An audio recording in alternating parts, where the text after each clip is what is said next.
Hey everyone, it's Kelly Ishmael, and in this video I'm going to show you a really quick and easy way to create a grid that you can use kind of like a monthly photo summary that you can share in your Instagram stories. So I've got a collection of some of my favorite photos from the month of January, and the next thing that I'm going to do is come over to the print module. I am using the desktop version of Lightroom for this. Alright, so before I do anything, I'm going to come over here to print job in this right side panel, and I'm going to say print to a JPEG file. Like I said, this is going to be a small little image that I can share in my Instagram stories.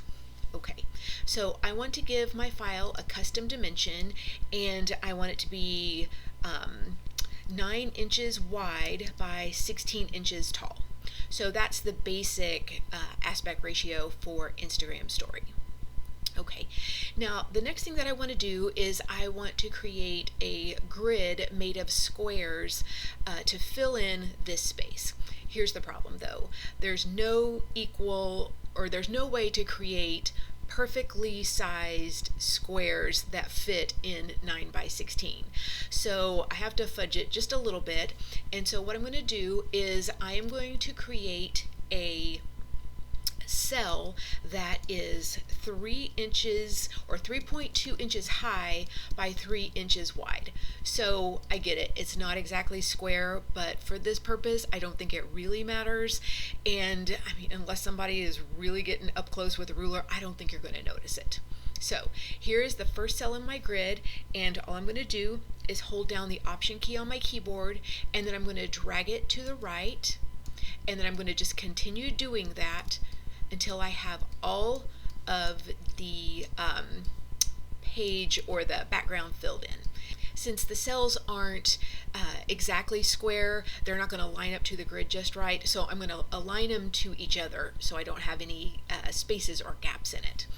So like I said, I'm just going to continue to drag these around here and fill in this page.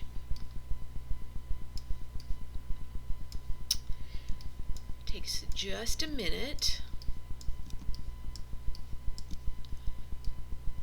I like doing these little photo recap type of things. I like seeing all of the photos that I've taken in a month in a grid together. I just think it tells such a great story about the month in general.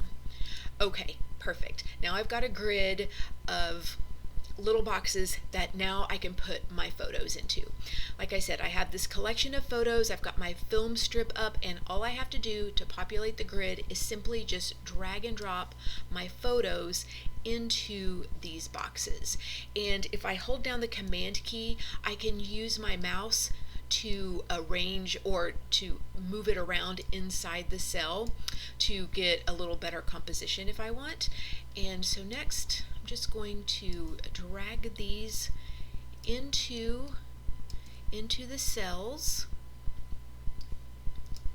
Like I said, I love seeing my month at a glance like this. It just gives such a great overview, and I also love the way that different months just have a different vibe or a different feeling or different tones. I think it just tells such a cool story.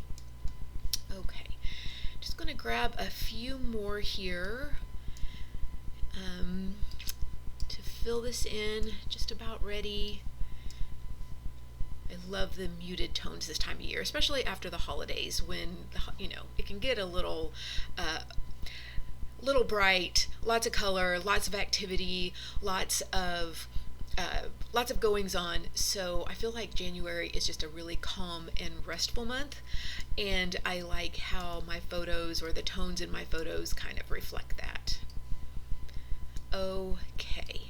Alright, so that looks great. Like I said, they're not perfectly square, but I don't think anybody's going to notice, and if they do, it doesn't matter anyway. This is what works for me. Alright, Next thing I'm going to do is I'm going to come over here.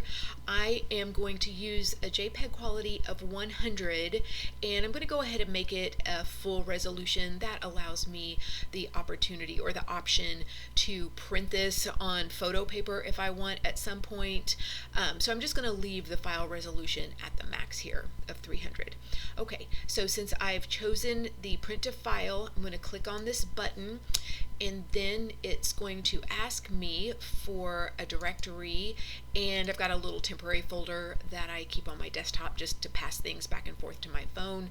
So I can just type in the name January, and then when I go to my desktop, you'll be able to see that it takes just a minute to get that print job all the way completed. But once it's ready, then I will have a photo that I can then just use my AirDrop command. I can show you on this one. And I'll just share it with AirDrop to my phone, and then I can upload it to Instagram.